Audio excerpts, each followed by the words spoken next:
And obviously, Mark, you have great ties with WWE. I was thinking about the guys that have really been lifers for as long as you've been there, and it's a very, very small list, right? A lot of guys have Yeah. gone elsewhere or come back or whatever, and you've been there the whole time. With SWE, do you want to keep it its own thing, or do you have ambitions of maybe, we've seen the Evolve a WWE relationship play out. There's different companies that, kind of work as feeders into WWE.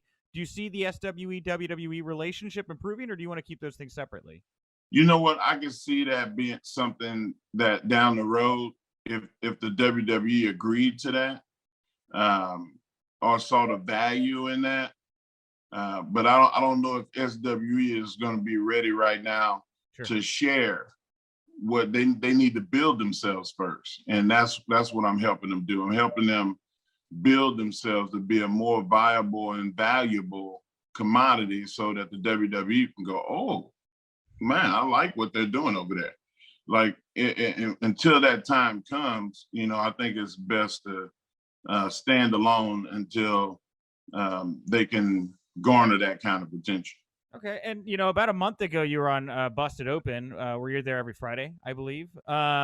You mentioned that you saw yourself having a match in the next 6 months. Now we're down to 5 now because that was a month ago.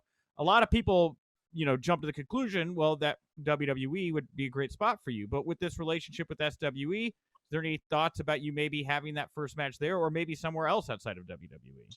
Yeah, I haven't thought one bit about who or where or when.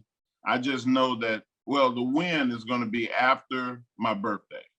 It's going to be after June 12th. I'll be 50 years old, and I want to be able to say I wrestled after I was 50 and had a good match. I wrestled in 4 decades, and that I was able to help somebody in the process or bring attention to somebody that nobody knew. So that's the whole point in me doing it. Okay. I mean, I guess the elephant in the room then would be, I brought up, 26 years, you've always been very loyal to WWE. Is there any chance we would ever see you in an AEW ring, or is that something you're taking off the table? In where? In an AEW ring to have that match, like, or doing anything? I don't know. I think that I'm kind of right now the WWE lifer. Yeah. But like only God knows what the future holds. I plan on doing the best that I could do wherever I'm wanted. And if the WWE wants me, then I'm going to do my best there. Yeah. 100%. Well, Mark, I want to thank you so much for the time, man. You're a huge acquisition for SWE, especially in a management capacity. I just think it's so wonderful. I was talking to JTG just a couple days ago. We were kind of reflecting on Crime Time, and he talked about how there were no black writers when they were writing those promos for Crime Time.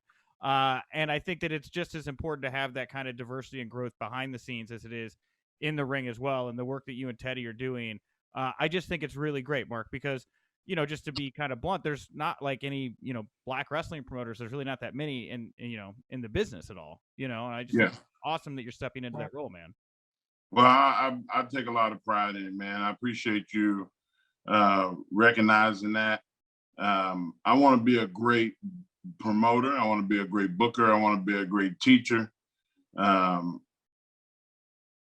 It just happens that I'm an African American, that I'm a black man. Right. And I take a lot of pride in being me.